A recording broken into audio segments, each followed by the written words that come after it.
নমস্কাৰ আজি ভিডিঅ'টোলৈ আপোনাক স্বাগতম জনাইছো। সাধাৰণতে দেখা যায় যে যৌন সম্পৰ্কৰ পিছত যেতিয়া এগৰাকী মহিলাৰ মাহেকীয়া আগুৱাই বা পিছুৱাই যিটো প্ৰায় স্বাভাৱিক যদি সন্তান নিবিচাৰে মাহেকীয়া পিছুৱাই যায় তেখেতৰ নানা টেনশ্যনত আহে কাপোৰটোৱে টেনশ্যনত আহি যায় যে যিহেতু তেখেতৰ সন্তান বিচৰা নাই আৰু বহু ক্ষেত্ৰত দেখা যায় যে যৌন সম্পৰ্কৰ কিমান দিন পিছত প্ৰেগনেণ্ট হয় বা গৰ্ভৱতী হয় সেইটো গম নোপোৱাৰ কাৰণে তেখেতসকলে হয়তো কেতিয়া টেষ্ট কৰিব লাগিব কেতিয়া পৰীক্ষা কৰিব সেই বিষয়ে নাজানে বা সেই বিষয়ে জানিব বিচাৰে। গতিকে আজি আমি আলোচনা কৰিম যৌন সম্পৰ্কৰ ছেক্সৰ কিমান দিন পিছত এগৰাকী মহিলা গৰ্ভৱতী হয়। আহক আজি ভিডিঅ'টো আৰম্ভ কৰোঁ।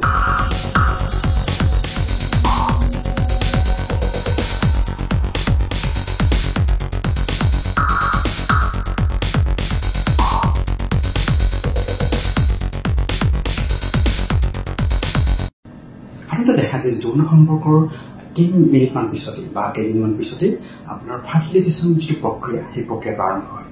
ফাৰ্টিলাইজেশ্যনৰ আপোনাৰ 5 দিন পিছত ইমপ্লেণ্টেশ্যন আৰম্ভ হয়। যেতিয়ালৈ ভ্ৰূণ ইমপ্লেণ্টেশ্যন নহয় তেতিয়ালৈ কোনো ধৰণৰ লক্ষণ দেখা নিদিয়ে, গৰ্ভাৱস্থাৰ কোনো ধৰণৰ লক্ষণ দেখা নিদিয়ে আৰু কেতিয়াবা কি হয় ইমপ্লেণ্টেশ্যনৰ সময়তো লক্ষণ দেখা নিদিয়ে বা কিছুমান কি হয় মাহেকীয়া ডেট পিছুৱাই যোৱাৰ পিছতো বা গৰ্ভৱতী হোৱাৰ পিছতো লক্ষণ দেখা নিদিয়ে।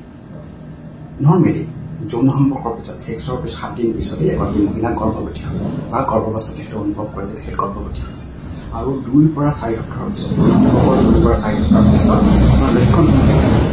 গতিকে এগৰাকী মহিলাৰ যৌন সম্পৰ্কৰ 2 পৰা 4 সপ্তাহৰ পিছতে তেখেত যে গৰ্ভৱতী হৈছে সেই লক্ষণসমূহ দেখা দিব আৰু আপোনাৰ 7 দিন পিছতে এগৰাকী মহিলাই প্ৰেগনেণ্ট হয় গৰ্ভৱতী হয়।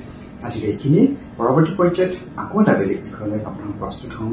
ধন্যবাদ, নমস্কাৰ।